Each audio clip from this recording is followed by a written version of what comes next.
I want to start off by telling you a secret about myself. I am not from West Virginia. So don't hold that against me. I've been here for 2 years. I've got to know a lot of folks that grew up in the state, and I know that West Virginians are very dedicated, hardworking people who are focused on the success of their families and their communities and their state, and they're very, very, very proud of where they're from. I am comfortable knowing that I do come from out of state, knowing that one of the only people immortalized in stone in the Capitol rotunda of the state is also from North Carolina, Senator Byrd. So that makes me a little bit more comfortable about my position here. That was the first of one of many jokes I was supposed to tell that was really going to blow you away. When Jessica Tice asked me to be on this panel, she said, "Neil, we need you to talk about the challenges in front of the state, contextualize it to the state and the system and the master plan. Oh, and the money people are going to be next, so we kind of need you to be funny as well." And so I'm going to try to do all those things in a relatively short period of time. So if we could move on to the next slide, please. So current challenges, you heard it earlier, we're trying to do more with less money. There's less federal and state funds being appropriated to us, and we have increased expectations from a range of stakeholders across the state and across the nation. And later what I'm going to do is try to contextualize that within the state's master plan and the compact.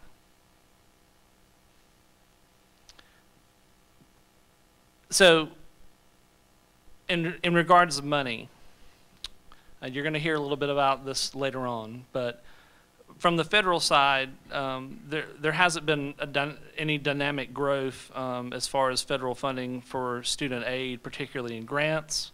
In the short term, the Perkins loan program and the federal work study program are essentially being phased out with significant cuts to those funds at a time where we have record numbers of low-income students enrolling in our system and across the nation. One of the great programs that was a product of the Higher Education Act of 1965 is essentially being eliminated. We're also seeing cuts to state spending. In recent years, that's attracted a lot of local and national attention. We've been lucky so far that our cuts have only come to us at the tail end of the recession. Many states have already, 5-6 years ago, already had to make significant cuts. But fortunately, we can see through trend data that's now coming out that those states that have had to make cuts, some of them are adding funding back to their public higher education systems.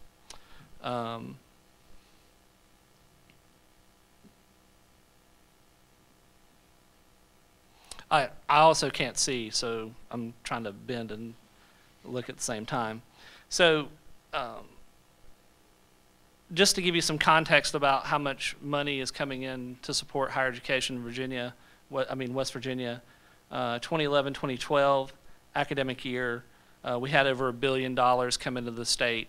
A little over $400 million of that money was in state funding, whether it was institutional appropriations, bonds, student aid with the Promise and higher education grant.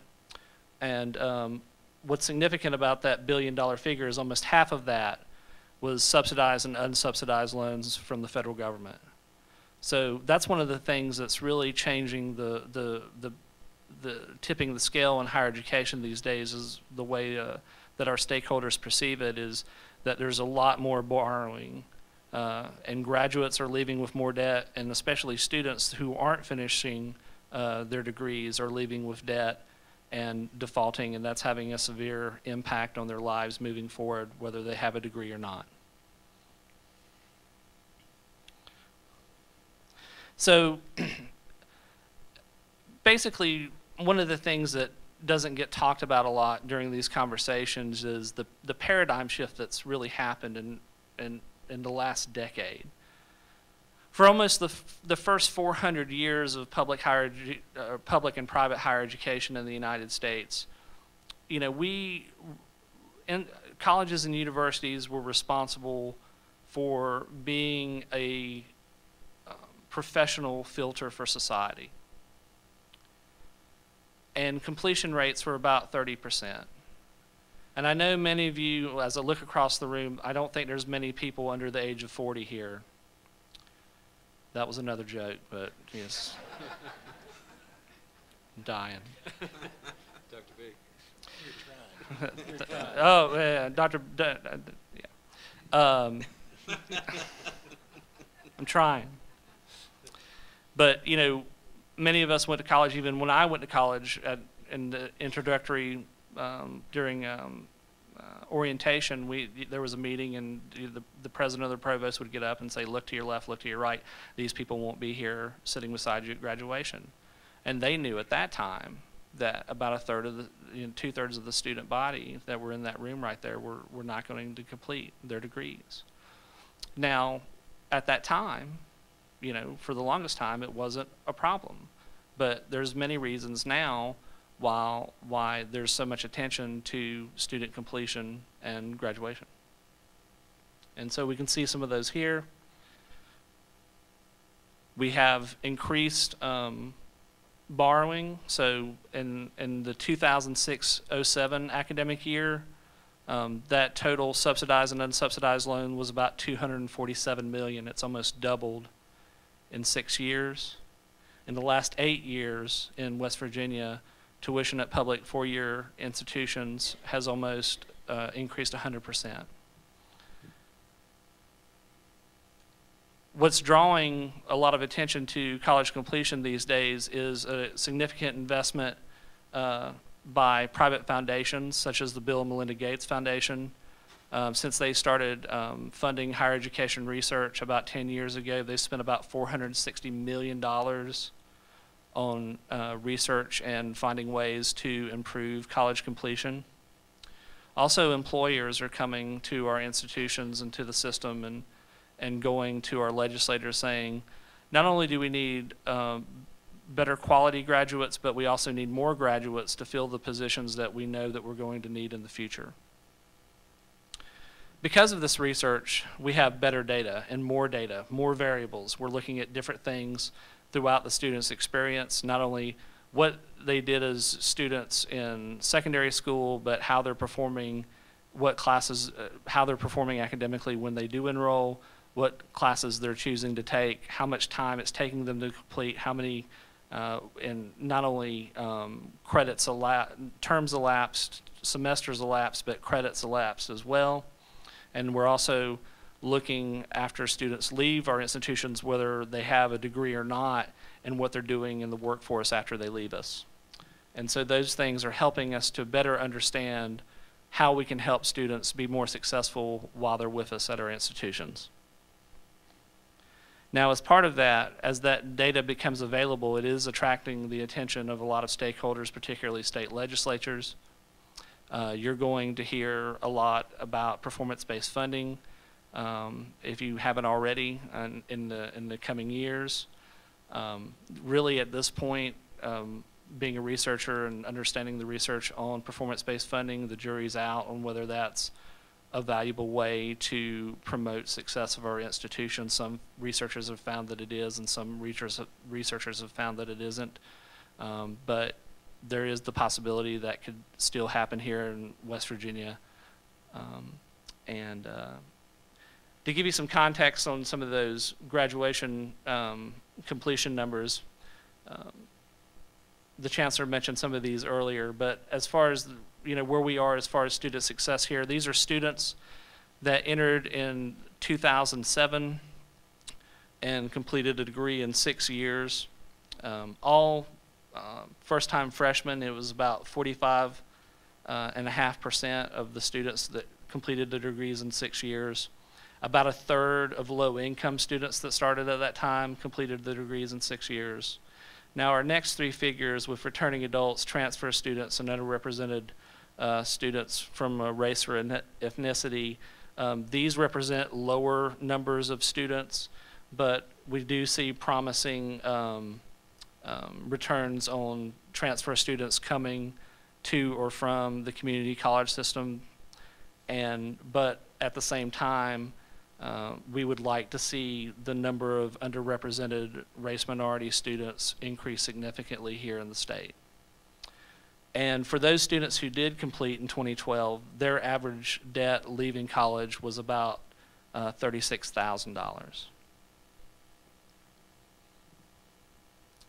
So that brings us to the master plan and the role it plays in helping to secure the future of the state system and our institutions and communities. This is a significant leap from the last master plan. We're drawing additional attention to some different measures and different goals, as well as we're trying to coordinate, encourage institutions to work together collaboratively across campus and use resources wisely. And we're also trying, as part of the new master plan, to encourage institutions to work to promote themselves throughout the state and their local community and share the value of what's happening at our institutions. So what's different from the last master plan? We have increased metrics and goals through the last year and a half. We've been working with the institutions to set metric targets. From the last master plan cycle, there were 8 metrics, and now there are over 30, dealing with anything from the number of low-income students that are being enrolled to 2-, 4-, and 6-year graduation rates, to the number of STEM degrees institutions are producing. We're also as part of the new master plan, institutions are also responsible for developing comprehensive plans, and Dr. Hemphill talked about some of these strategies earlier with access and financial aid and developing career pathways. These are plans that are designed to encourage institutions and departments and colleges, different colleges, to work together to develop holistic solutions and targeted solutions to addressing some of these challenges. It's, you know, one of the things that we're dealing with is the aftermath right now of being really successful at access. We have a record number of first-generation low-income students attending our institutions, but some of that success has caught us off guard because we weren't really ready to handle the challenges that accompanied those students, and we're working through dealing with those now. And as part of when these compacts are approved, there's a new website on the new section of the commission website that will not only post the metrics and targets and share what these plans are, but also include details on how institutions are developing, what strategies institutions are utilizing to reach those goals. So there'll be a lot of details and a lot of answers to not only your questions, but other constituents across the state who have concerns and questions about what are we doing to increase retention, what are we doing to increase graduation, what are institutions doing to make life better for West Virginians across the state.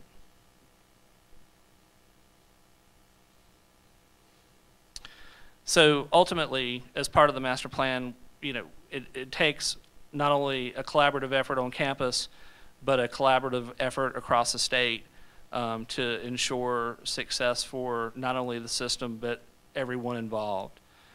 And hopefully, with everyone's hard work, you know, we will reach a point where there will be more money coming in to the state and more money available for appropriations. And when that time does come, we're going to be able to have the data and resources to go to the legislature and say, this is the progress we've made toward reaching these goals. You know, we have more students that require HEGP, more students are receiving HEGP than ever, but we need more money to fund the program. And that's a great problem to have, to say that we have so much student success now that this is why we need additional resources to fund some of these programs. And ultimately, when we have more students completing their degrees, we have better outcome. The students enjoy better outcomes not only in employment, but access to health care, and the other benefits that, accompany a professional job, institution, the revenues increasing for our institutions, and so that's another source of revenue for them and resources. And ultimately, we hope, like I said, that this will lead to greater state funding and appropriations in the future. Thank you.